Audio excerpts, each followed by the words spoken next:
¿Cómo vamos a hacer para dividir la historia? ¿Cómo vamos a seleccionar las etapas?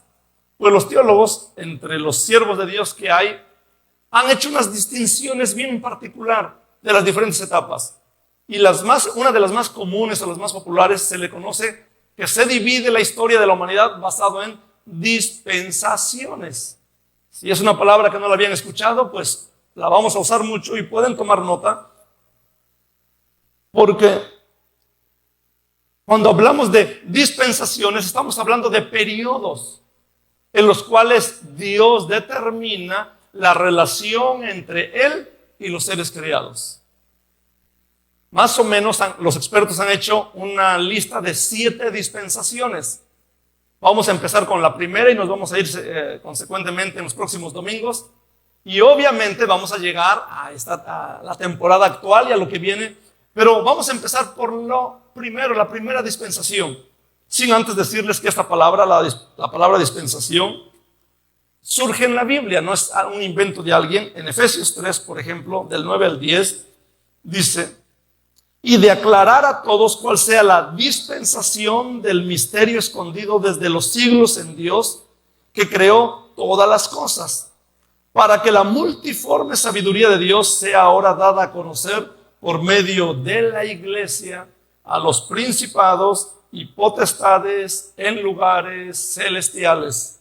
¿Sabían que la iglesia va a andar evangelizando en lugares celestiales? ¿Sabía que debería agarrar práctica evangelizando acá o hablando de Dios aquí? Porque allá arriba le va a tocar andar hablando de Dios. ¿Verdad? Yo sé que no se lo sabía. Se queda así como que, ¿sabían que si no agarran práctica acá, qué te hace que sabrás allá? Pero bueno, luego hablamos de eso. Pero está interesante, vuelvo a leerlo, Efesios 3 del 9 al 10. Y de aclarar a todos cuál sea la dispensación del misterio escondido desde los siglos en Dios, que creó todas las cosas, para que la multiforme sabiduría de Dios sea ahora dada a conocer por medio de la iglesia a los principados y potestades en lugares celestiales. ¿Ok? Vamos a ir viendo un poquito más en detalle esto después, pero lo que sí es cierto es de que Dios quiere que la iglesia sea una de las que anuncien ese tipo de cosas. No se lo reveló a nadie más, le ha dado la palabra a su pueblo y por eso es que debemos saberlo. Me gustaría mencionarles brevemente que los teólogos o los siervos de Dios que más han dividido la historia de la humanidad basado en las famosas dispensaciones es un tal, ustedes recuerdan que hay una Biblia que dice aquí Scofield. ¿La recuerdan? Una Biblia de estudio. Cuando vayan a la librería cristiana, digan: oiga, ¿tiene usted la Biblia de Scofield? Y van a ir y le van a sacar una, así como está la Biblia Thompson. ¿Alguien recuerda la Biblia Thompson? Santos hermanos, no saben nada de Biblia. Hay varias Biblias de estudio y los expertos en Biblia han hecho comentarios normalmente después de cada sección de un capítulo. Por ejemplo, en Génesis 1, del 1 al 3, por ejemplo, ponen ellos un comentario, algún descubrimiento, alguna frase, algo. Y cuando tienen todo ese compendio de toda la Biblia, publican su Biblia de estudio. Y está la Biblia de estudio, la muy común en español, la Thompson. Pues una muy común en inglés es la Biblia de Scofield. Y este señor es un teólogo de hace como 100 años. Fue muy buenazo, es buenazo, tan buenazo que la manera en cómo él explicaba los periodos quedó a la historia de la comunidad cristiana. En las universidades de teología enseñan ese tipo de divisiones, lo que les decía que tiene que ver con las dispensaciones. ¿Ok? Pero él no fue el único. Otro siervo de Dios que también lo sintetizó de ese modo es el teólogo Schaffer. No sé si lo han escuchado. Yo tengo su Suma Teológica, sus libros de teología sistemática. Igual fue un gran siervo de Dios y también dividió la historia humana en las dispensaciones y dio una explicación bien padre. Si algún día quieren ustedes darle una leidita al libro, les rento el libro. Están bien caros los libros, los compré hace años. Son 2 tomos. Otro siervo de Dios que también habló mucho sobre esto, de las etapas y las edades, es un tal Pentecost. Hay un libro que se llama Eventos del Porvenir. La mayoría de institutos bíblicos en la actualidad usan ese libro. De hecho, yo tomé ese libro cuando íbamos en el instituto bíblico hace ya muchos años. Y está muy padre porque te explica mucho de lo que vamos a ver hoy. Usted lo puede encontrar ahí. Lo puede encontrar en los escritos de ellos. ¿Y tenemos las fotos, Isaí? No. ¿Ya? Oh, ok. Pues uno de ellos. Ahí les van a salir en las fotos. Los tres ya no viven hoy. Ya murieron. Tiene como... El más reciente era ese Pentecost. Tendrá como unos 30 años que murió, 50 años. O sea, es el más reciente. Y ellos partían de un principio bíblico muy bueno que está en Amós 3:7. Amós 3:7 que dice: ciertamente el Señor Dios no hace nada sin revelar su secreto a sus siervos los profetas. ¿Ok? Amós 3, el profeta dice: ciertamente Dios no hace nada sin que lo haya revelado a sus siervos o a sus mensajeros. Así que el querer saber las edades en realidad no es nada malo. En realidad es bueno que el cristiano se interese por saber las edades. Una de las regañadas que le da mi Cristo a los fariseos es: ¿cómo es que saben cuándo va a llover? ¿Cómo es que pueden decir mañana hará mucho sol, mañana lloverá? Y no saben discernir los tiempos. ¿Por qué son tan hipócritas, les dice a ellos, que no pueden saber lo obvio? Dios quiere que usted sepa lo básico de los tiempos. Tal vez no lo más profundo, así lo que nadie más se puede saber, pero al menos lo esencial debe saberlo. ¿Ok? Así que, si alguien dice, como obvio, como siempre hay los extremos, alguien diga que hay cosas como ocultas que encontrar y que saber, tampoco es por ahí. Hubo un grupo de apóstoles que querían saber lo que no era revelado aún. Lo que es revelado, y lo que no, no es revelado.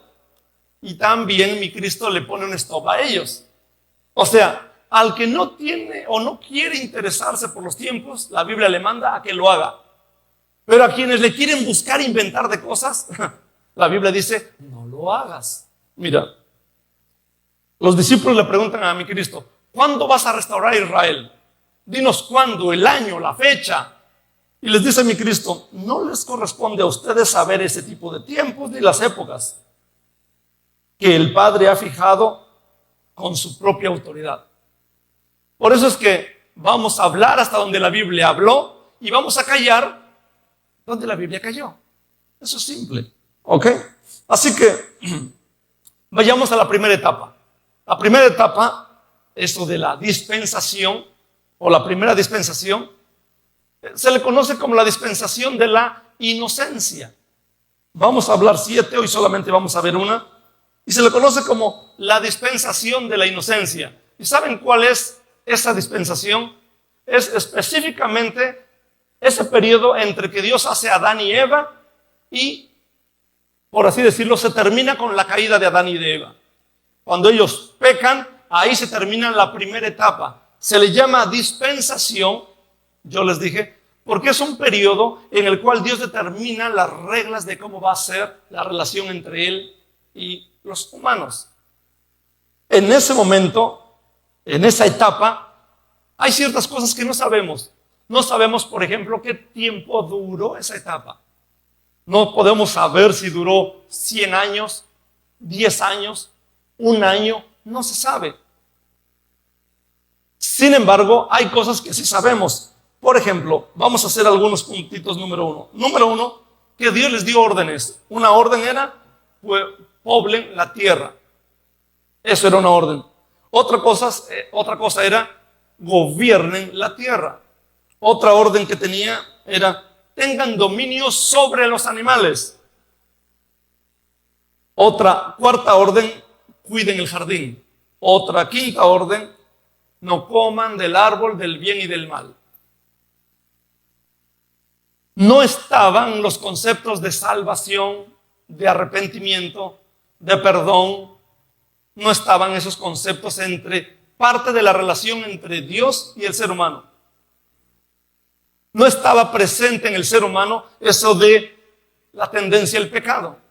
Eso de esclavitud al diablo no están presentes todavía. ¿Por qué se le conoce la etapa de la inocencia? Porque eran inocentes, no sabía la raza humana qué era violar una ley divina. Alguien piensa, es como cuando un niño que es inocente. No, porque el niño en su inocencia ya está transgrediendo la ley de Dios. Desde que empieza a crecer, empieza a hacer cosas que no debe hacer. Su cuerpo ya está funcionando dentro de una inclinación al pecado. En ese tiempo no eran niños, sino adultos. Pero la mejor manera de entender esta inocencia es algo así como cuando tienes un carro nuevo, 0 millas y que funciona perfectamente. El hecho de que no haya nunca sabido qué es pecar hace que el carro nuevo no tenga nunca ningún problema mecánico. Haz de cuenta que la condición del ser humano era totalmente 100% funcional. Dicen los expertos que hoy el ser humano solo ocupa de su cerebro un 7 al 10%. Y que uno que otro genio así que de plano brilla por ser muy listo, un 12, un 13%, uno que otro según hasta el 15% de su capacidad cerebral. Pues los expertos en la Biblia creen que en ese tiempo Adán y Eva usaban el 100%. Su capacidad de retención era perfecta. No es como que, ay, se me olvidó, como que hay nada, 100% funcional. Decía un teólogo, al punto de que puede ponerle nombre a todos los animales que existen en su contexto, en su mundo, y no se le olvide. ¿No? Alguien decía, era una máquina, debió haber sido una máquina perfecta. Hoy tenemos que estar desarrollando técnicas para memorizar. En aquel tiempo no era necesario. Funcionaba perfectamente. Pero no solamente su capacidad mental, sino también estaba su salud en la más óptima condición. No es como que me duele algo, me duele por aquí, que se me va por allá. Nada. Estás funcionando 100% perfecto. Esa era la condición en la que Dios hizo al ser humano y lo puso para gobernar. Todo es perfecto. No hay animales que causen daño, no hay plantas venenosas, no hay nada de eso. El ser humano funciona y funciona bien. No tiene, en este caso, Adán, el concepto específicamente de que me voy a envejecer y morir. Es curioso. Simplemente sabe que lo único que le puede pasar es que si prueba el árbol del bien o del mal y come el fruto, ese día morirá. Tal vez no tiene un curso de teología donde le hayan explicado si es muerte física, si es muerte espiritual, o si primero llega la muerte espiritual y después vendrá el envejecimiento y la muerte física. Tal vez no lo sabe con certeza, tal vez sí. El punto es de que él solamente sabe que si desobedece una ley, morirá. De hecho, la palabra morir tiene que ver con esa separación. Por eso es que cuando el ser humano está separado de Dios, se dice que está muerto. En sentido etimológico básico, la palabra muerte tiene que ver con esa separación. Cuando el alma se separa del cuerpo, ese día te moriste. Cuando tu espíritu deja el cuerpo y regresa a Dios que lo dio, ese día te moriste.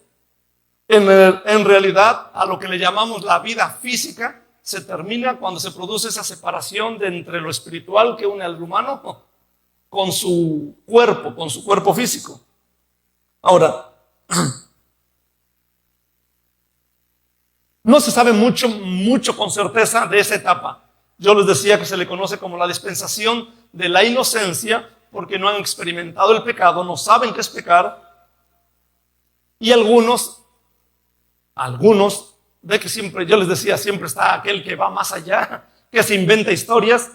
Algunos quieren colocar en ese periodo, tal vez antes de Adán, una generación que le llaman una generación preadámica.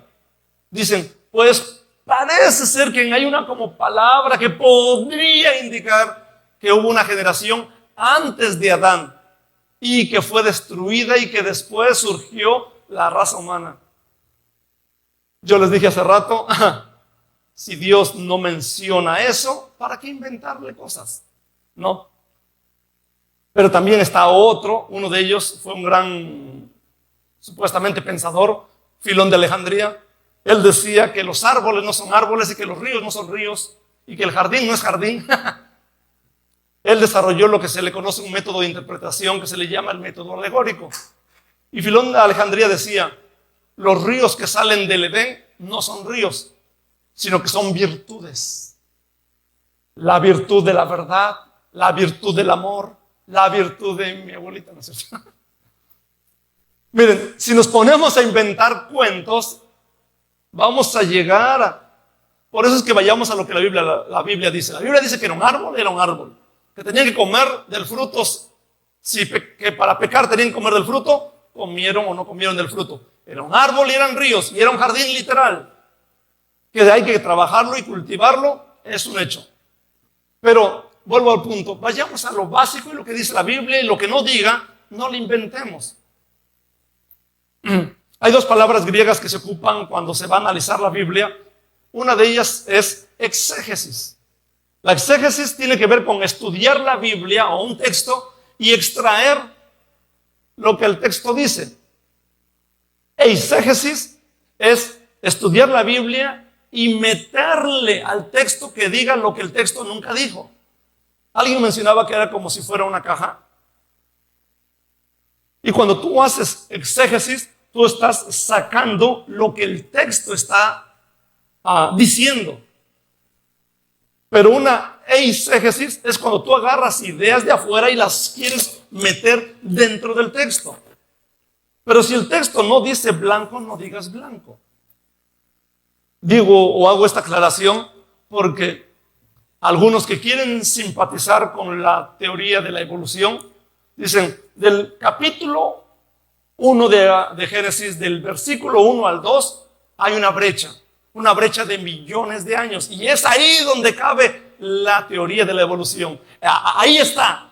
Pero yo pregunto, si supieran un poquito solamente de la cultura hebrea, de cómo era la escritura hebrea, cómo eran los modismos, se darían cuenta que eso es absurdo. Hay veces que se quiere caer de querer correlacionar la ciencia y que para creer un texto bíblico, la ciencia tiene, al menos algunos, tiene que aprobar lo que dice la Biblia. Y muchos cristianos se rehúsan a creer lo que dice la Biblia hasta que encuentren que la ciencia lo apruebe. Pero ¿y por qué tiene que ser así?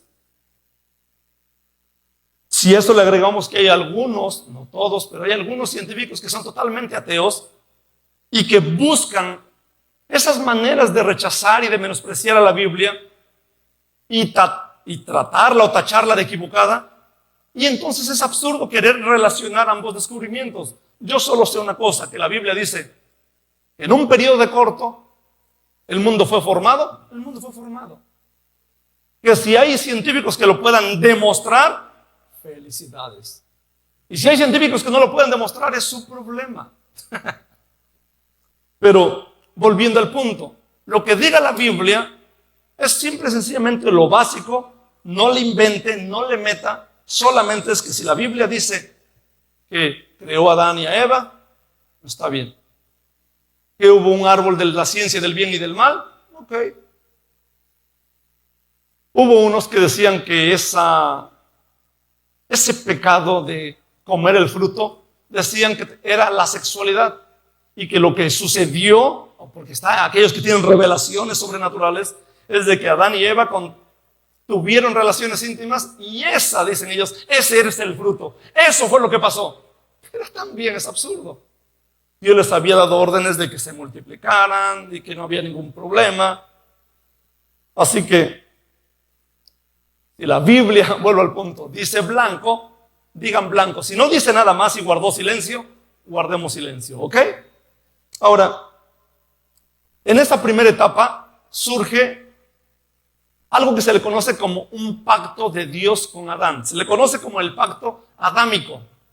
Y más que un pacto, es una sentencia que hace Dios bajo ciertas condiciones o por ciertas condiciones.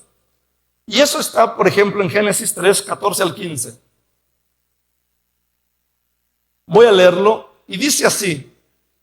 Estamos hablando ya de la declaración de mi Dios, específicamente después de que Adán y Eva han pecado, y les dice así: Jehová dijo a la serpiente, por cuanto esto hiciste, maldita serás entre las bestias del campo, todos los animales del campo, y entre todos los animales del campo, sobre tu pecho andarás, y polvo comerás todos los días de tu vida.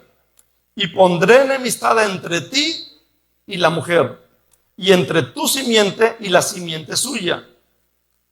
Esta, la simiente de la mujer, te herirá en la cabeza y tú le herirás en el calcañar. Ahí lo tienen. Los expertos le llaman que aquí se está sellando el pacto adámico. Vamos a ver muchos pactos. Se van a dar cuenta que cada que termina un periodo, en realidad se está sellando con un juicio y con un pacto. Juicio que cae, pacto que se hace, o nuevo pacto que se va a establecer, y se van a dar cuenta que es una constante en cada periodo que está o que vamos a estar mirando. Pero vamos a ver un poquito esta declaración de mi Dios no solamente a la raza humana, sino a toda la naturaleza. Porque observan, y le dijo Jehová a la serpiente, por cuanto esto hiciste, maldita serás entre todas las bestias. Si la serpiente caminaba o tenía pies, no lo sabemos. Si solamente se enderezaba como hay un tipo de serpiente, ¿no? La cobra que se levanta, no sabemos con certeza. Solo lo que sí sabemos es que la Biblia dice que Dios maldice a la serpiente y que en ese momento en adelante siempre se iba a arrastrar. Nada más. Hay algunos dibujitos cuando hacen estas representaciones. Recuerdo un dibujito donde estaba la serpiente así y abajo con dos como patitas y que andaba así caminando. No sé si tendría patitas o si solamente se ergía a una buena altura, ¿no? I don't care, pero después de hablar eso con la serpiente, dice algo bien interesante. Pondré enemistad entre ti, entre la serpiente y la mujer. Aquí viene algo curioso. Aquí los estudiosos o los siervos de Dios mencionan que se empieza por primera vez a previsualizar las primeras semillas de la restauración del ser humano. Y cuando dice la frase, pondré enemistad entre ti y la mujer, entre tu simiente y la simiente suya, y dice, refiriéndose a la simiente, de la mujer te herirá en la cabeza. Los teólogos creen que ya está profetizando específicamente la descendencia de la mujer. Específicamente dicen los expertos, que ya está hablando sobre el nacimiento virginal de Cristo. Y observa lo siguiente, la palabra original para simiente es semilla, y en ninguna parte de la cultura hebrea se entiende la palabra semilla para la mujer. Siempre se entiende la palabra semilla para el hombre, pero nunca para la mujer. Y los expertos dicen, no. Desde aquí está hablando de una semilla, pero no del hombre, sino de la mujer. Y que justamente la semilla de la mujer será quien al final del día venga a darle en la cabeza a la serpiente. Ahora, han pasado los años y ya cuando se ve el tema de María, de que sin haber tenido actividad sexual queda embarazada, algo que técnicamente es imposible, que es un milagro, y que literalmente encaja perfectamente con la declaración que está en Génesis y que había sido dada muchos años antes. El hecho es que mi Dios en esa declaración está sellando algunos detallitos que tal vez no se miran con claridad en ese momento, pero que poco a poco se viene a ir desarrollando. Poco a poco va agarrando un poquito de claridad, y por eso es que en Romanos 16:20 se está hablando de que Cristo es el que viene a vencer. En Romanos 16:20 es a donde los teólogos dicen, no hay mejor manera de explicar este texto de Génesis en el cual Dios está prometiendo la restauración de la raza humana. A la mujer le dice, multiplicaré en gran manera tus dolores. Algunos creen que cuando dice multiplicaré, está hablando de que ya tendría dolores, pero que ahora iban a ser exponencializados por el pecado. Algunos creen que tal vez ya pudiera haber tenido hijos. La verdad es que la Biblia no dice exactamente, pero sí dice que el nivel de dolor que iba a tener a la hora de parir hijos, una mujer, iban a ser multiplicados, pero en gran manera. Si usted sabe un poquito, los doctores o los que estudian un poco de biología, saben que la razón por la que la mujer no muere en un parto cuando está dando a luz, aún a pesar de los grandes dolores, es porque el cerebro no libera ciertas sustancias que le hace capaz de poder soportar. Ahora, si es que Dios da esa orden, debió haber también producido cierto cambio biológico en la raza humana, en la naturaleza, en todo, justamente producto de esa orden, producto de que el ser humano es castigado por el pecado, es expulsado del jardín del Edén, se produce ciertos cambios. De hecho, no sorprende cuando la Biblia habla de que la tierra, el planeta, la naturaleza gime por justicia, gime por restauración.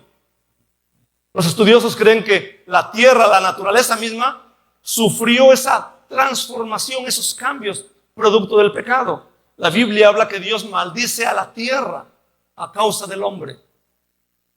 Y en esa maldición de Dios hacia la naturaleza es que le dice, ahora produce espinas, ahora produce esto, por causa del ser humano. Tal vez no porque la tierra haya hecho algo malo, sino para que ahora funja como una manera de freno para la maldad humana que ahora empezaría a tener. Al hombre específicamente le dice, con dolor tendrás que comer todos los días. Dice el versículo 17 de Génesis, dice, Dios le dijo a Adán, maldita será la tierra por causa tuya. Con dolor comerás de ella todos los días de tu vida. Espinos y cardos te va a producir. Comerás las plantas del campo. Con el sudor de tu rostro comerás el pan hasta que vuelvas a la tierra. Porque de ella fuiste tomado, polvo eres y al polvo regresarás. Hasta antes de esta situación no se estaba contemplada específicamente la muerte para el ser humano. Era simple y sencillamente que vivirían. No se sabe si vivirían eternamente, pero como dicen los expertos, Dios no hizo al ser humano para morir. Y como dice Eclesiastés, la eternidad está grabada en el corazón humano. Así que volvamos al punto de esto del pacto de Adán. El pacto de Dios con Adán es de que ahora hay unos cambios. Ahora vas a hacer de este modo y vas a tener este tipo de consecuencias. Déjenme hacerles una breve observación, que cuando la Biblia habla de que Adán ahora tenía con sudor que poder traer su comida a su mesa, no está hablando que ahí se instituyó el trabajo. Dios ya le había puesto a Adán a administrar y a trabajar. Ahí está hablando de que ahora el trabajo le va a producir al ser humano mucho dolor y sacrificio. No está diciendo que el trabajo haya venido como resultado del pecado. Si ese fuera el caso, Dios no trabajara y Dios trabaja. Cristo dice, mi Padre y yo aún hasta ahora estamos trabajando. El trabajo no fue introducido por causa del pecado, sino lo que se introdujo fue el dolor al trabajo por causa del pecado. Estaba como un señor que siempre que iba a trabajar decía, por culpa de Adán, y estaba trabajando, y por culpa de Adán. No, de por sí tendríamos que trabajar toda la vida, pero por culpa de Adán es que ahora te va a doler trabajar, ahora te va a enfadar ir a trabajar.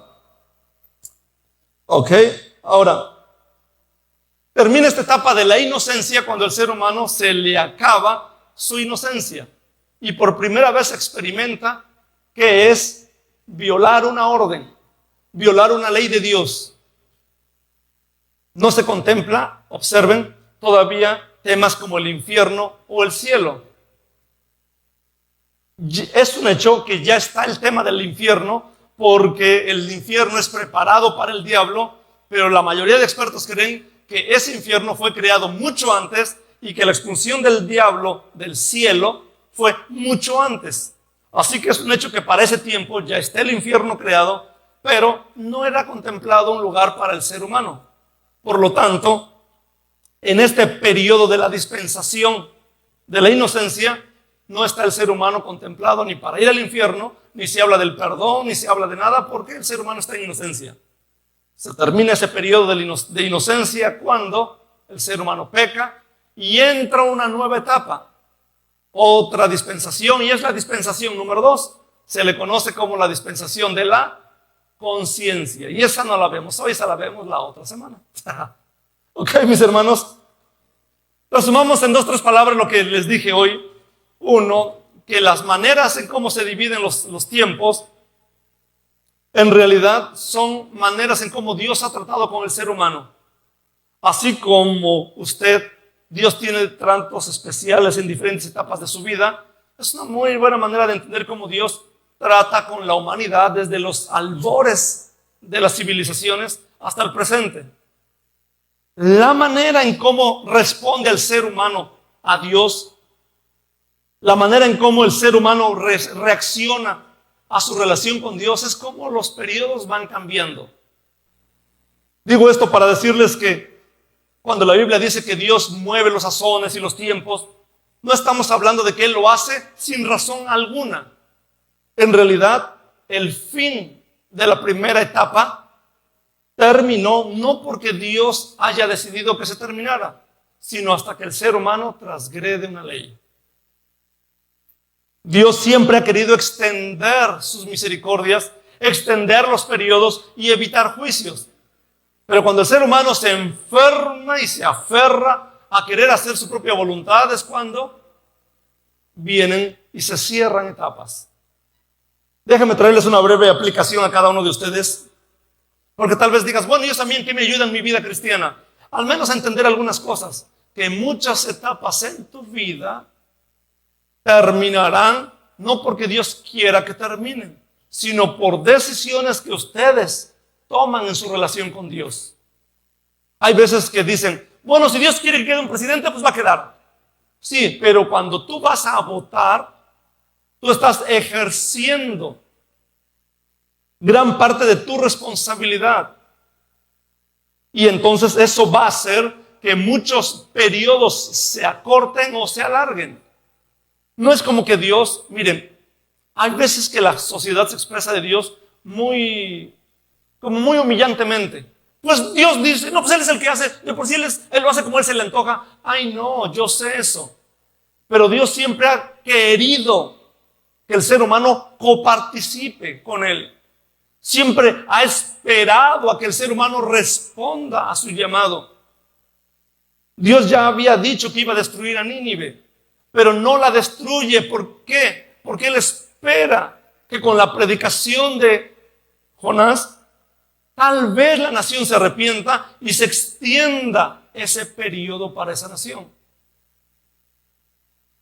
Si ustedes tienen hijos, papás o son padres, nunca olviden que una cosa es que Dios sepa los tiempos y otra cosa es que Dios quiera cerrarte muchos tiempos. Ustedes con sus decisiones que toman, con la vida cristiana que llevan, van a determinar mucho de lo que Dios haga en sus vidas. Y no porque Dios no haya querido bendecirlos más, es porque ustedes con las decisiones que han tomado han determinado que muchas cosas no reciban solamente porque ustedes decidieron tomar esa decisión. Vamos a estar mirando las dispensaciones y en todas son cerradas por juicios. Juicios hechos por Dios, no porque está loquito y simplemente quiso hacer juicios, sino porque le dijo al ser humano, no lo hagas, no lo hagas, arrepiéntete, arrepiéntete. Y el ser humano sigue terco y terco y terco hasta que Dios determina que se acabó la oportunidad. Me gustaría que se pusieran de pie.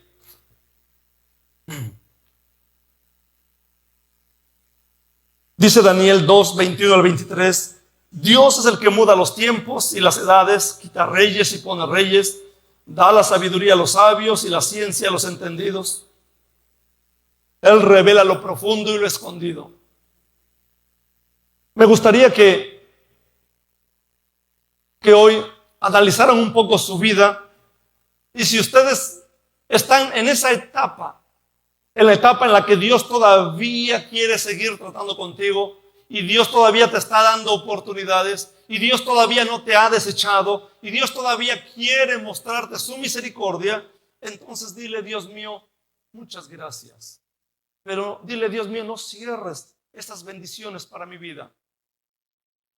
Dile hoy en esta hora a Dios, dile: Dios mío,